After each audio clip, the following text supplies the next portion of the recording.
Hello, goddesses. Ashley Rose here, astrologer, human design reader, and feminine energy mentor. And today we're going to be talking all about the significance of the spring equinox, the beginning of the Astro New Year, the beginning of Aries season, and why this is such an important day of the year. So let's begin. And also, if you're interested in following along with me and being a part of my community, you can find me at the Bliss Queen on Instagram. And then also, I have a lunar membership called the Bloom Collective, where we meet privately every new and full moon and talk about the astro significance and also work on developing our feminine energy, our magnetism, expanding our radiance, expanding our sensuality. So if that's interesting to you at all, go ahead and check out the box. So there's more info below. Okay, let's begin.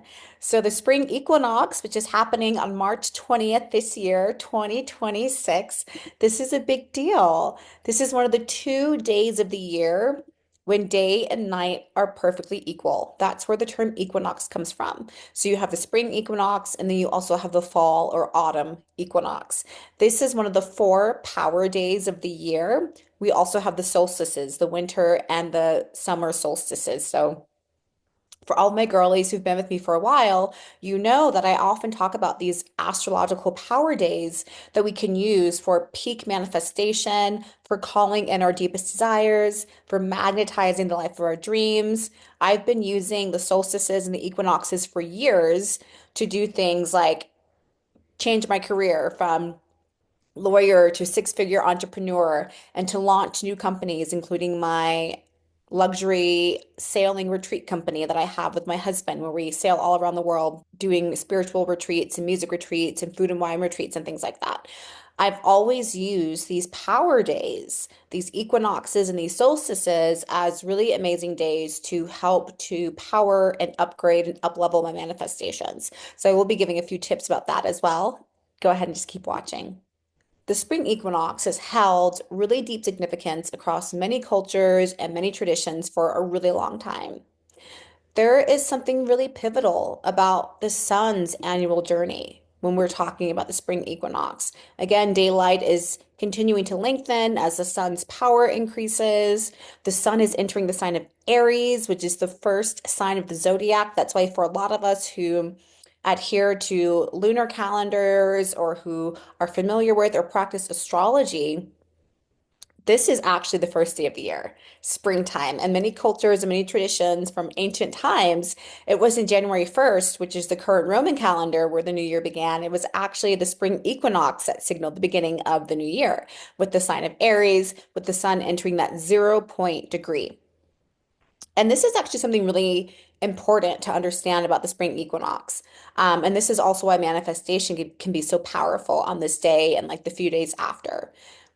Reaching that 0 point degree of Aries, that very first degree of the zodiac, this is a 0 point signifier of new beginning, new intentions, new creations. This is literally a day where it's almost like the portal to the quantum field is opened and we can almost drop like seeds planted in the soil, the fertile soil of the quantum field. We can drop in intentions for where we want our life to go. We can drop in intentions for new manifestations. We can drop in intentions for increased love, abundance, joy, whatever that is.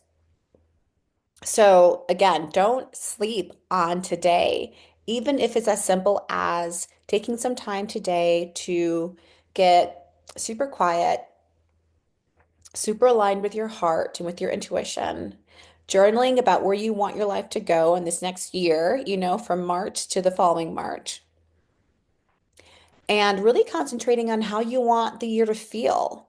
For those who are familiar with my work and have been manifesting with me for a while or who are part of my membership, you understand that manifestation, especially when you're manifesting from the feminine, which is what we do in these containers. We're not manifesting from hustle or to-do list or from trying really, really hard to get somewhere and not feeling worthy until we get some external achievement.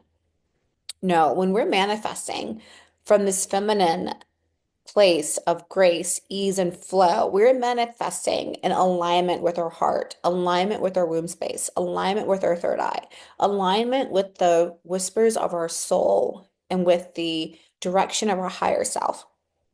We're not just manifesting things because this is what we see on Instagram. We think that this is what it means to be successful, or because we're watching like MTV Cribs, or because we are looking at magazines and just seeing what other people have and thinking, I need that too to be worthy.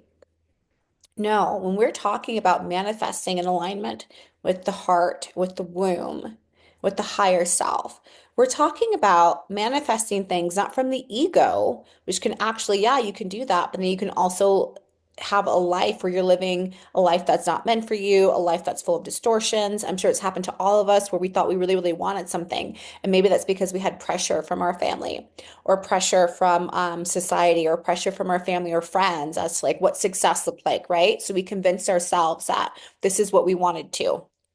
And then we finally got the thing, and then we weren't happy, right? Or we finally got the thing and we still didn't feel worthwhile. Or we finally got the thing and it still didn't feel good inside. I'm sure we've all had that experience.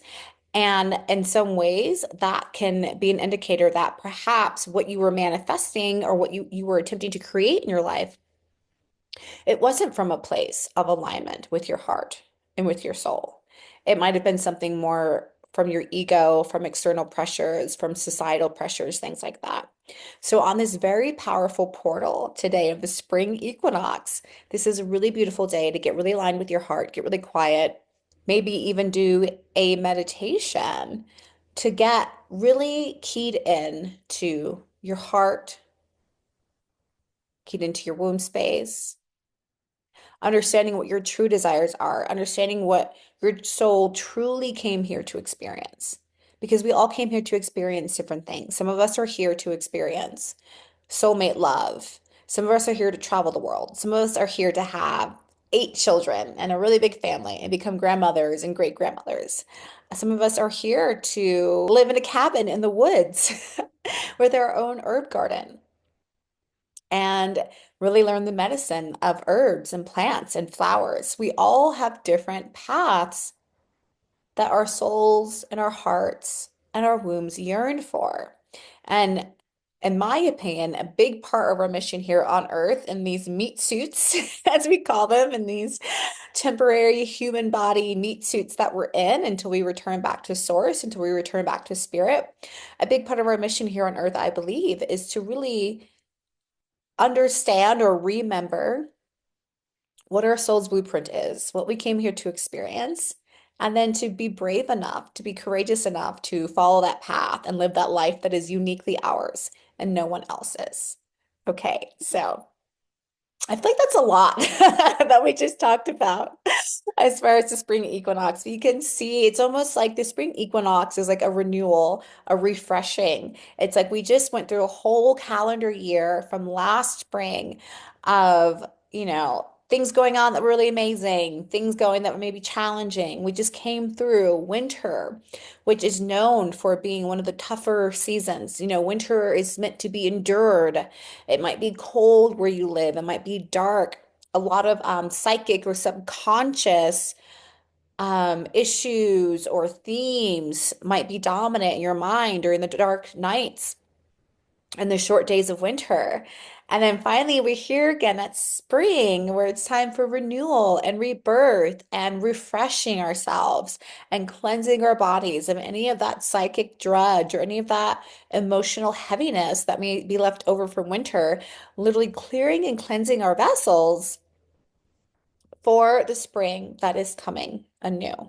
So, I want to go ahead and talk about 3 different rituals that you can engage in, and you can do all of them, you can just do one of them, but that would be really refreshing for this springtime that will put you in a really amazing space of just renewal and being re-energized and surrender, and really almost being a clear vessel for manifesting the newness that wants to come into your life this year. So, the first thing, the first ritual that I recommend that can be completely life-changing if you do this on or around the spring equinox within a day or so, is a water ritual, a spiritual bath. Remembering that one of the qualities with springtime when we're talking about like herbal energetics or things like that is that springtime is wet. springtime can be chilly and then also wet. You think about like, springtime showers that come and help the little green sprouts to come out of the soil, out of the ground. That water element that is very present in springtime, that just helps everything turn really green. The hillsides turn green and the greenness and the plants and the chlorophyll are returned to the surface of Mother Earth. So, also remembering that water as an element is cleansing. It is the element that we tap into when we are working with the elementals, with Mother Nature, things like that. Water element is all about cleansing, purifying, renewal. You may have noticed that in a lot of religious and spiritual traditions, there is the practice of going down to the river and being baptized or something like that. That's very strong in like Judeo-Christian lineages and things like that. There's a reason for that because water has that purification element. So, one thing that you can do to intentionally take hold of the power of the spring equinox portal is to also give yourself a spiritual bath or a spiritual shower if you don't have a bath. And there's a few different ways to do this. When I am creating a spirit bath for myself, as I call it, one, I always have an intention. So for you, the intention could be like, I am wanting to purify myself and release and dissolve the heaviness of winter while purifying my body and welcoming in the newness and beauty of spring. It can be as simple as that. Or it might be really specific. Maybe you recently have like a situation that's going on in your life that is causing tension or bringing challenge to you, duality, as I like to call it.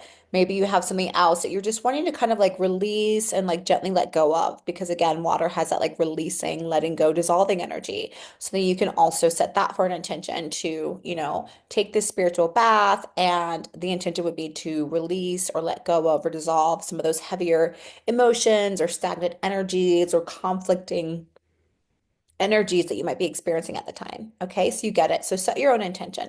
Or you could be really just about purifying your body and calling in health and beauty and wellness. That's something else that I love to do as well.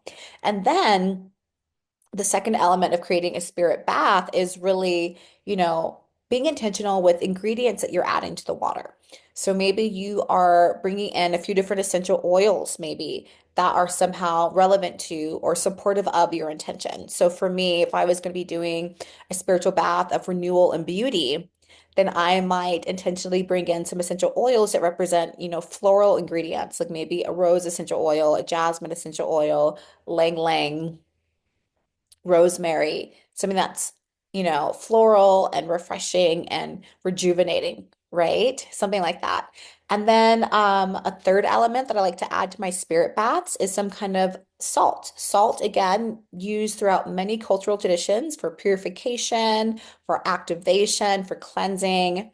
I love to use, you can just get regular Epsom salt at your grocery store, like Whole Foods or another natural food store. I love to get ones that are already um, have essential oils in them. Like sometimes you can get like a lavender Epsom salt or rose Epsom salt or a rosemary or spearmint or eucalyptus one. So I like to add salt to the bath as well to add intention. If I'm feeling really fancy, I will add in dried flower petals from my local apothecary. Again, roses would be great for this. Chamomile, anything like that. Just make sure you're using organic ingredients and not just like getting like spray roses from Trader Joe's that have literally been like sprayed with chemicals and things like that. You don't want to be bathing in that because again, water is very absorbing. So you just want to make sure that you're using clean organic products.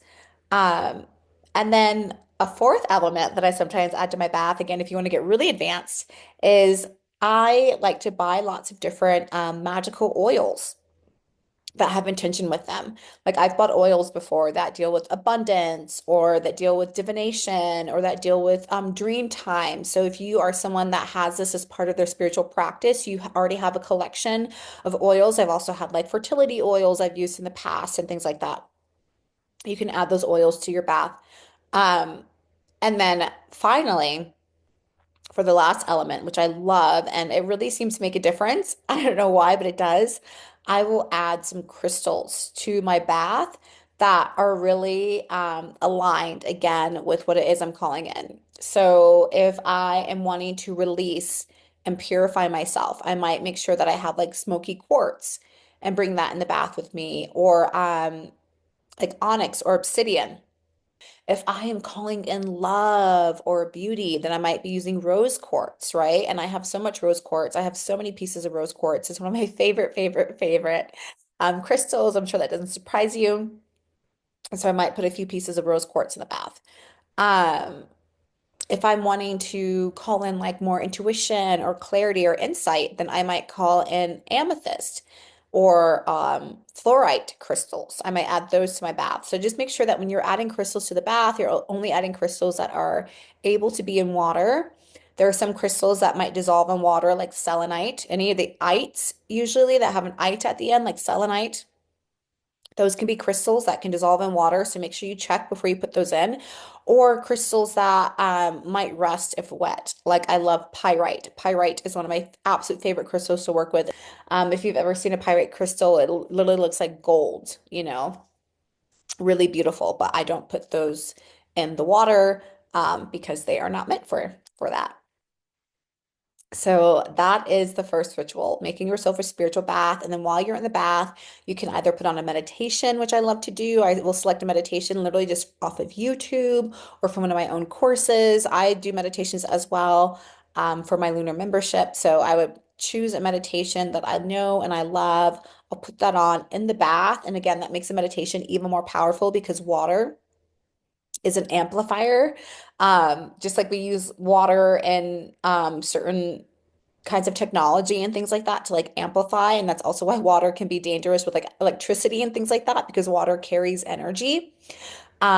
Doing meditations or, affirmations or any other kind of spiritual intention, rituals, spoken word, meditating, any of that, doing that in the bath, I find to be extremely powerful. I literally do this like at least once or twice a week, taking a bath and then meditating in it, aligning with my intention. So this is really beautiful to do, especially again, if you're calling in beauty or love or renewal or something like that. So for our second ritual that you can do on the spring equinox, either today or a few days after, fire is another important element when it comes to spring. We already talked about how water is important for springtime. You know, how that water that spring brings us helps to bring the green back to everything. Well, fire is a very important element for the spring equinox as well. The sign associated with the spring equinox is the sign of Aries. Aries is a fire sign. Aries is very much linked to the sun. Aries is linked to fire. Aries is linked to initiation and new beginnings. There are a lot of parallels between what the sign of Aries represents and what fire symbolizes from an elemental perspective and from an elemental and mystical point of view. So, doing a fire ritual on the equinox can be really amazing as well. I've just got kind of a vision, even if you are really into tarot. I'm not a tarot expert, but I do dabble. But like the ace, like the Ace of Wands as a tarot card can be very almost indicative of what the spring equinox energy feels like. That very like 0 point, that starting point, that one, that wands, that inspiration, that fiery kind of initiation energy. So a really amazing fire ritual that you can do is to, you know, light a candle. Maybe set your alarm on your phone for 10 or 15 minutes, whatever feels good for you. And maybe just free write, like what you'd like to call in this year. And again, I really like to recommend with my clients and other women that I work with that we're not just saying, like, I want to make $250,000 this year and I want a new car and I want, you know, more new outfits or whatever, you can do that. And that's fine. However, I have found that when we are craving just like things, that is often a sign, not always, but it often is a sign that we are manifesting from an ego place. However, if we tune into like how we want this year to feel, what experiences we might want to have. Like we might be saying something like, I want 2025 to feel expansive. I want to feel an enhanced sense of freedom. I want to experience more love, more bliss, more beauty in my life. I'd like to experience a life where I have time, space, money, freedom, where I can work from anywhere in the world, you know, something like that. Getting really clear on like how you want this year to feel for you. Maybe you've had health issues the past few years, so you want 2025 to feel really healthy. Maybe you want to feel healthy and vibrant and full of life and vitality. Maybe you are feeling lonely. And so maybe you want 2025 to be a year where you have an expanded sense of community and friendship, an expanded sense of belonging and shared common goals and shared connections. Maybe you have been feeling some abundance constraints or restrictions and finances and things like that. And so you just want 2025 to feel really open and more abundant than you've ever felt before, and more freedom through abundance and more access to resources and to meeting the correct people and to aligning yourself with correct opportunities for you that do bring in more money and more abundance with more ease and flow and alignment. And that makes sense for you. So I light that candle and then I write out all these things in your journal. Um, and then I'd also do a page of like what it is that you're releasing. It's like if you're going to call something in, and again, this is like magic 101 or just like, manifesting 101, whatever you want to call it, because I believe we're manifesting all the time anyway. When you're calling something in, you usually have to let go of something, right? Like if you're calling in more health, maybe you need to let go of a bad habit that you have. Maybe it's smoking or drinking too much or something like that, right? If you are calling in more friendship and more community and more connection and more togetherness, maybe you need to give up a term I heard the other day that I'm sure you guys already know about it, but this term bed rot of like, just getting into a funk and just like laying in bed all day and like watching TikTok or Netflix and just like doom scrolling and like literally like not leaving your bed for days. Maybe if you want to call in more friendship and more community, you need to let go of these, tendencies, right? So I would then, spend time journaling about what you're ready to release, and then I would burn it on the candle. Burn it, get rid of it somewhere safe, either flush the ashes down the toilet or dump them. But yeah, just getting rid of any of that in that way. And then the third ritual that I would recommend today.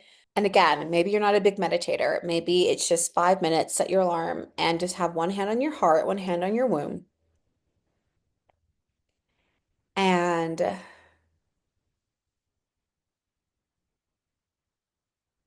just really keying into, what do I want? What do I truly desire? Because again, so many of us almost skip this step and we go quickly into manifesting, we go quickly into like going after things. But again, we don't even know if the thing that we're going after is even what's truly aligned with our truest desires.